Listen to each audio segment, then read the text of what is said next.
Welcome to Basketball U. If you're new to Basketball U, make sure you slam dunk that subscribe button. And just to make sure you don't miss a thing, make sure you tap that notification bell right after you hit that subscribe button. Oh yeah! Welcome back to Basketball U. If this is your first time checking out the channel, you know what to do. Before we get into ABC's part 2, if you're new, click that subscribe button and hit up the comment section and say what's up or ask a question. And be sure to click that post notification bell as well, so you can be notified of all of our videos whenever we drop them every other day of the week. Now in part 1, we went from A to L, and now it's time to give you the rest of the letters. So let's start this thing off right with M. Mid-range. A mid-range is a jump shot that's taken anywhere between the 3-point line and the key area. Moving along with another M, mismatch. A mismatch is when an offensive player has an advantage over the defender that's currently guarding them. When this occurs, the offense will usually look to isolate the matchup on the wing or low post area. Moving right along, we always like a little flash of flair in the game of basketball, and with this term, it will get the oohs and ahs of the crowd. And with this letter N, we got a no-look pass. This flashy move is performed when a player looks in one direction but passes the ball to his target in a different direction. These no-look passes are rare and risky, but it leaves the defense scratching their heads when they see what just happened. And if you need a good example on who does it the best, just look for Jason Kidd or Jason Williams. Oh, we are at the O. Leading it off is outlet pass. After a defensive rebound, they immediately pass to a teammate that is close to the other side of the court to execute a fast break. This also follows with the other O, overhead pass. An overhead pass is a two-handed pass made from above the head of an offensive player. The pass is effective for passing over the top of the defense. This can also be done during fast breaks as well. Now this next term is one of the most used actions in basketball. We're at P. This one's the pick and roll. The pick and roll is a common and effective two-person action that happens on offense. An offensive player sets a screen for the player in possession of the basketball. The screener will then roll towards the basket looking to receive a pass from the ball handler. This next P is similar to the pick and roll, and it's called pick and pop.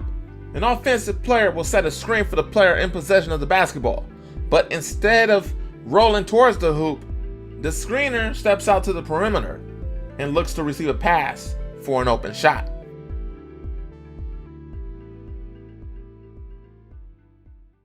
Now, as we get to Q, let me say this. This term showcases the best of the best in terms of stats.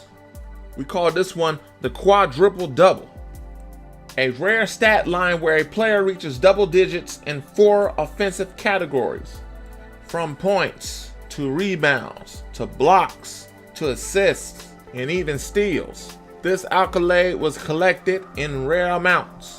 Not a lot of players can say they have scored a quadruple double, unless your name is Wilt Chamberlain, Nate Thurman,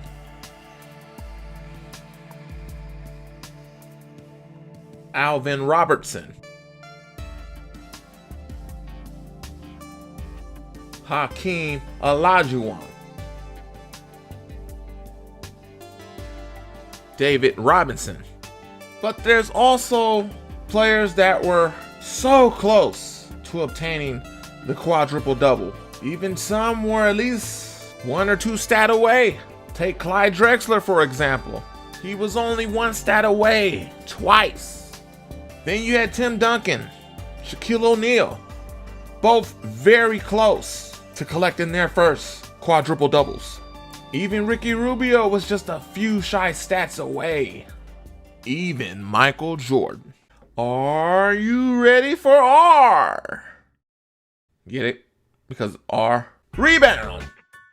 A rebound is a stat that's awarded to the player who gains possession of the basketball after a missed field goal attempt. A rebound can be either gathered by the offensive team or defensive. Continuing with R, we have restricted area. The restricted area is a semicircle inside the paint and 4 feet around the basket. A defensive player cannot take a charge while their feet are inside this area. The reason behind the semicircle is to ensure that the offensive player has somewhere to land when attacking the basket. Time is key when you're in the game of basketball. But as we get to letter S, you can't waste too much. That is why we have a shot clock. A shot clock is an electronic countdown timer used to increase the pace of the basketball game. The timer is usually set at 24 to 35 seconds in length, depending on the level of play. And the team on offense must attempt a field goal before the shot clock expires.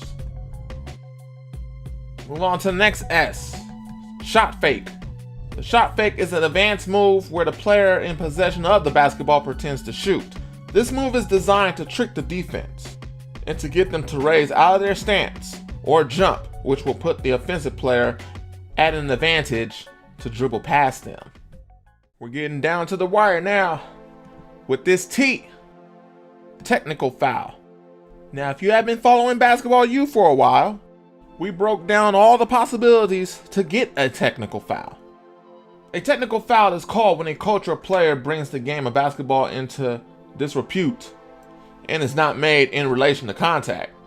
This could be actions like yelling at a referee, flopping, kicking a basketball, using inappropriate language, holding onto the rim after a dunk, etc.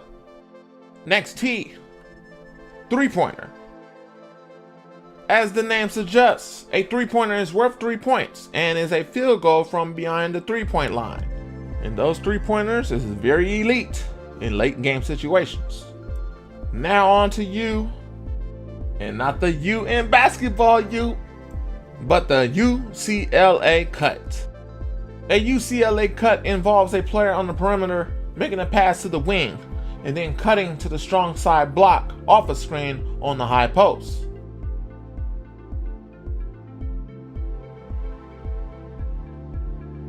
Now on to the next U, up and under. An offensive low post move involving a post player with their back to the basket, faking a turnaround jump shot, and then stepping in for the layup when the defender leaves their feet. That was U. Now on to V, with V cut.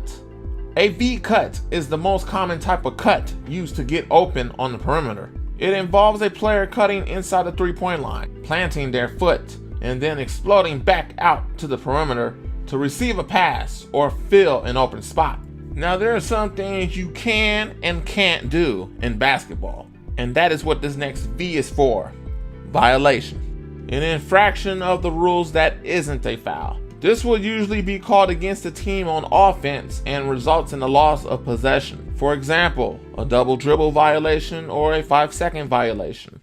Next off is the W, weak side. A weak side is the side of the court opposite of where the basketball is currently located.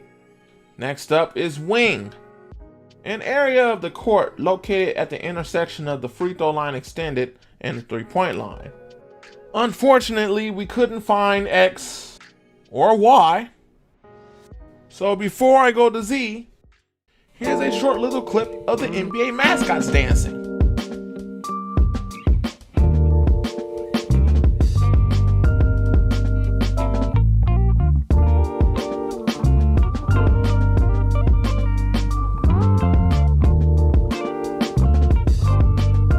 That's enough of the dancing. Let's get to the Z.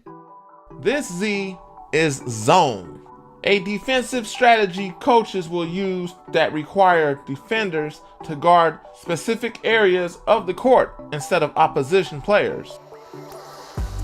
And finally, zipper cut. A zipper cut is a cut made by a player from the low block straight up to the slot area behind the three-point line. And that will do it.